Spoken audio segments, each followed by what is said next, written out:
Hello, everybody. My name is Graham Elwood, and you are watching The Political Vigilante. We're on the road. I'm in a hotel room in Burbank, getting ready for the show at Flappers, April 28th tonight, 10 o'clock, and have shows in Ventura, California, the 29th and 30th of April. Go to grahamelwood.com for tickets. So I wanted to talk about, there's new stuff happening every day. The climate is obviously a very serious issue. And real serious stuff needs to happen. And what keeps getting in the way is ridiculous stuff like this, like Joe Biden spending money on this. Biden asked Congress for $33 billion in Ukraine aid to ramp up pressure on Russia. This just happened today. Biden asked, let me just read this article real quick that was in cbsnews.com. Biden asked Congress, this is like President Biden on Thursday called on Congress to provide $33 billion in additional security, economic, and humanitarian assistance for Ukraine and unveiled a legislative proposal aimed at bolstering the federal government's ability to hold the Russian government accountable for the invasion. The cost of this fight is not cheap, but caving to aggression is going to be more costly if we allow this to happen, the president said in remarks from the White House. The president, it's just like, I can't believe I can't believe we're still in this. And look at all this other stuff that we've been talking about. Well, this is from April 17th. The Arctic is warming 4 times faster than the rest of the world. An important climate indicator has been misrepresented by a factor of 2. We don't have time to spend money on these ridiculous wars. I'm not in favor of what Putin is doing. I don't like war. I'm against it. But we helped push this war. It's been misreported by a factor of 2. The Arctic is warming twice as fast as the rest of the world, but that figure found in scientific studies, advocacy reports, and the popular press, and even the 2021 UN climate assessment is incorrect, obscuring the true toll of global warming on the North. A team of climate scientists report this week. In fact, researchers say the Arctic is warming 4 times faster than the global average. Everybody knows the Arctic is the canary when it comes to climate change, says Peter Jacobs, a climate scientist at NASA's Goddard Space Flight Center, who presented the work on December 13th at a meeting of the American Geophysical Union. Yet we're misreporting it by a factor of 2, which is just bananas. I'm guessing that's not the typical type of word that scientists use to say stuff is bananas. So, I mean, this is just, and then we're spending all this ridiculous money on war. And so it's driving me absolutely insane. So we've got, I'm joined by host of Get Your News On with Ron Placone. Ron, thank you for taking time today to join us. I mean, this is just, I can't believe that it's nonstop war talk.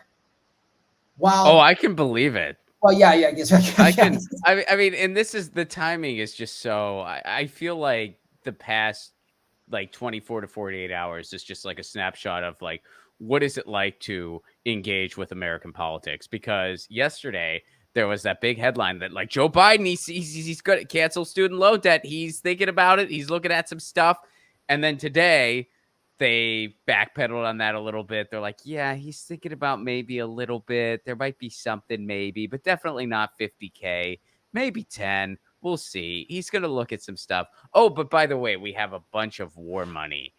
I mean, that's just American politics. Isn't it? Hey, we're going to do something good. Nah, just kidding. Probably not. But we got a bunch of money for war again.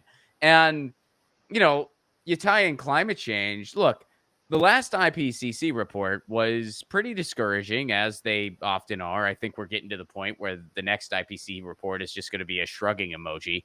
But one cool thing about it, the one kind of uplifting thing in that report was it acknowledged the fact that the minimal effort we are making, where it's we're basically, if our climate effort was a student in school, we're making at best C minuses, and that's being generous, but we're really not applying ourselves at all. We're getting hammered 7 days a week. We're never cracking a book at all. We're maybe we skim a chapter right before the quiz, right? And even doing all that, we're making C minuses, and they're saying hey, all this like minimal stuff we've been doing, it has helped. It has Right. made a difference. So if we actually gave a shit and tried a little bit, we're still not going to prevent climate change. That's not how it works. But we're going to be able to adapt some. We're going to be able to combat some. And we're going to still be on this planet for a long time to come. It's not going to look exactly the same. Things are going to change. There's going to be some suffering. Yeah, that's unavoidable. We to avoid that, we would have needed to be off fossil fuels in the 70s. Clearly, we didn't make that deadline. But yeah, if we do something, we're going to, for the most part, be okay. But we have to just try a little. And even It's that so is too frustrating. much to freaking ask. Yeah, it's so frustrating because, like you say, even the C minus D plus effort we're giving is showing results.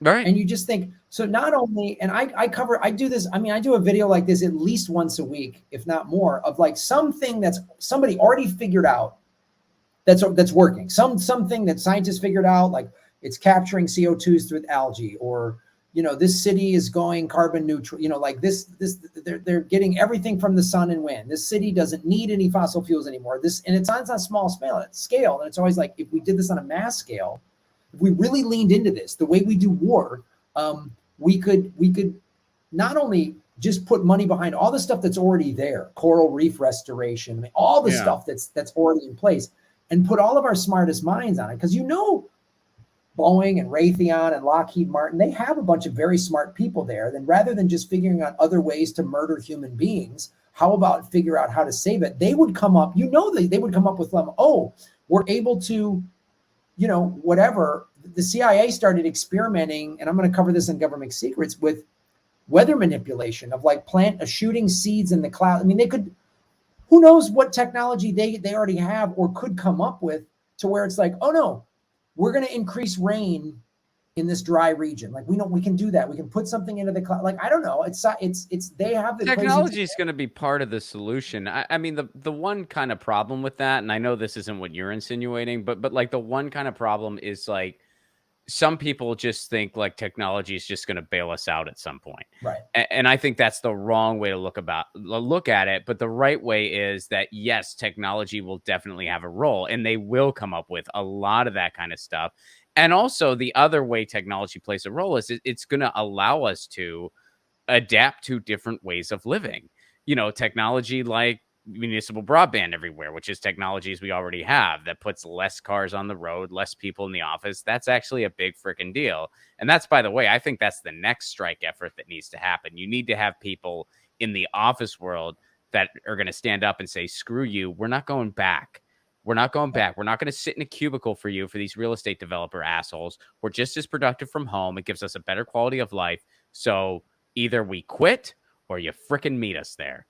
That's what needs to happen next. And also, like looking at it, getting back to like just climate change. I mean, you put a deadline on fossil fuels real quick, we're all going to have super efficient batteries, and the batteries are going to be more efficient. The cars are going to be running real quick. You're going to be able to get on a plane that does not use fossil fuels. They've already flown planes that didn't use fossil fuels. The problem is that the people at the top, they're all just a bunch of, hedgers holding their freaking dollars close to their chest. And none of them want to give up the short-term gains, because this is the world they're capitalist. And so no one wants to give up the short-term gains. So you have to make them. You have to take away that incentive. You have to be like, hey, your short-term gains are done because here's the freaking deadline. Your deadline is 2025. After that, you are completely finished. We'd all be in freaking. I mean, it would just change so fast. People were like, "Oh, I don't think it'll work." Yeah, it fucking would. How quick was it when the idea of having your email on your phone was a freaking, oh my God, that'll never happen, to you have the technology to make a movie in your pocket? How quick did Yes. that Yeah. happen? A couple I know. years, man. I mean, They put the energy that they put into climate change. Like, that's the thing. Like, I'm not one of and I agree. Like, I'm not saying, oh, well, we'll just sit back and someone will come up with some yeah. solution. They No, I can't. know you're not. I know you're not. I was just, yeah. Yeah, exactly. It's the only way to get to the place of technology playing a huge role is we have to actually be doing spending the money and getting the research and develop and do it. We have to be doing it. And in that process, because there was so much money in these, gee, they figured out how to make this thing. This thing is now bigger than or more powerful than the computer that put the man on the moon. So they figured it out because they wanted to, and there was money in it. And so, and they don't understand that we all could possibly die, if this isn't fixed. And so it'll be interesting to see. There's so many other things that would just, I'm sorry. I was just gonna say it would be impossible to see. Are they going to hit this tipping point? Do they have? My guess is because the minute Biden won the election, all of these car companies had electric vehicles with 300-mile ranges that they had been developing and working on, and they were like, if Trump wins, we're going to scuttle these. If Trump loses, we're going to put these out there. And I think they probably all have all these green energy plans that they're just like, oh, no one, everyone's out off of oil. Oh, here they are, or something, I don't know. Anyway, go ahead. Well, that's the thing. It's like they're doing a little bit because they know that's the future. Even they have the foresight to know that's the future. But in the short term, well, they're not going to release those short-term gains because if they do, they'll miss out on a quarter and then no one else will. So you have to just take the quarter away from everyone. I mean, these people who make it out like we're just going to live in some dystopian Amish reality. No offense to the Amish, but that's not going to happen. There's no reason for that to happen. We have not peaked as a society. There's no evidence indicating that's the case. We have 11 different viable alternatives to fossil fuels. So if you entertain that idea, you are saying with your non-engineering background that all 11 of them will fail, despite some of them already having succeeded. So that's just not going to happen. There's no freaking way. And there's other ways in which our lives will improve significantly. More localization in our lives, understanding our local food economies better. We'll be eating healthier. We'll be having healthier lives. We'll be spending less time in traffic. It's just an infinitely better way of living. And by the way, there was this analysis done recently where even economic sector people were saying, oh, and by the way, when we do all this, it'll actually be better for the GDP.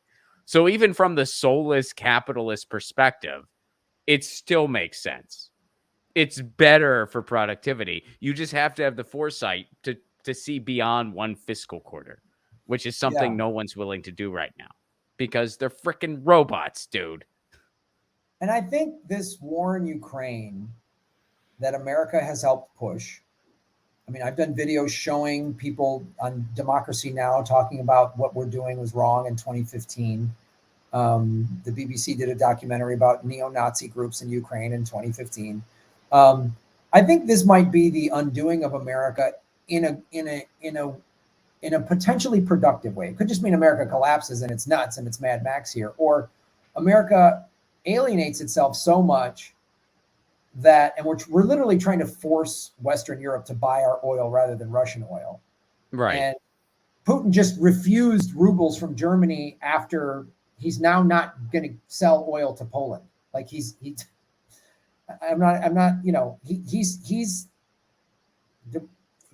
playing.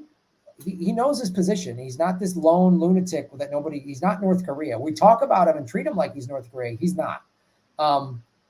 But I wonder if this is going to be the thing where, all these countries have just been waiting to be done with America and us forcing the petrodollar down everybody's throat. And eventually it's just going to be like, we're done. And Americans, through the other thing we talked about with all these unions and strikes, Americans just start going, nah, we're going on strike until you make this a carbon neutral company or whatever. Until you make us a country, quite frankly, until you make us a freaking country. I mean, that's the fall from grace we want to have. The entire world, including the United States, will be better off when the United States is just another country. We are the world's bully, and we're a huge freaking asshole. And when we get knocked down a few pegs and aren't a huge fucking asshole anymore, it will be better for everyone involved, including the people who live here. So, it will be huge for us when and if the EU says, yeah, you know what? We're really tired of your shit. Go fuck yourself. And then we have to be like, okay, well, they're telling us to go fuck. Maybe we should just be a country. We're a big old freaking place with a lot of space, with a lot of land, with a lot of good-hearted people. I think, I mean, I love traveling in the United States. I love the people we get to meet on the road. And we, people in the US, they're genuine, hardworking people. I feel like I'm about to run for mayor. I'm really not. But like, it's like, but we have this systemic disease that is our war economy society. And if we get rid of it, we'll all be infinitely better off. And the reason some people are scared of that is because they are so heavily propagandized to believe that the world needs a freaking bully. Show me where that's written. Show me where it's written that, well, someone has to be the freaking world's bully. It might as well be us. Why? Why does it? No one else is interested in that gig, quite frankly. I'm not saying that everyone else is a perfect actor of the world stage. Of course they're not. But no one's interested in that gig. We're taking up that gig, and no one wants us to have it either. So how about we just freaking not be as big of an asshole? People are still going to butt heads, sure. But the entire world, including the US, will be infinitely better off. Yeah. Very well said, Ron. Why don't you tell everybody where you and I are going to be performing in July and where they can get tickets? We are going to be in Portland, Oregon on July 28th, and then Seattle, Washington on July 29th, and Vancouver, British Columbia, baby. Northwest, we're coming for you on July 30th, and you can get tickets at romplacone.com or grahamelwood.com, and we can't wait to see you. We'll see you on the road, folks, and we'll be announcing more tour dates. Shave your knuckles for justice. Boom, boom, boom, boom. Hey, everybody. Thanks for watching. We are still in our 9th month of demonetization from YouTube. So support what we're doing at patreon.com/GrahamElwood or rockfin.com/GrahamElwood, which is a blockchain cryptocurrency platform. It's free to sign up, and there's a premium level at $10 a month. And for that, you get everybody on the platform's premium content. Myself, Lee Camp, Ron Placone, Jimmy Dore, Whitney Webb, Kim Iverson, Abby Martin, and many, many others. You can also support what we're doing at Venmo at Graham-Elwood. And go to grahamelwood.com. We have a PayPal button and a PO box. I also have crypto wallets, which are all in the show notes. Thanks for supporting what we do.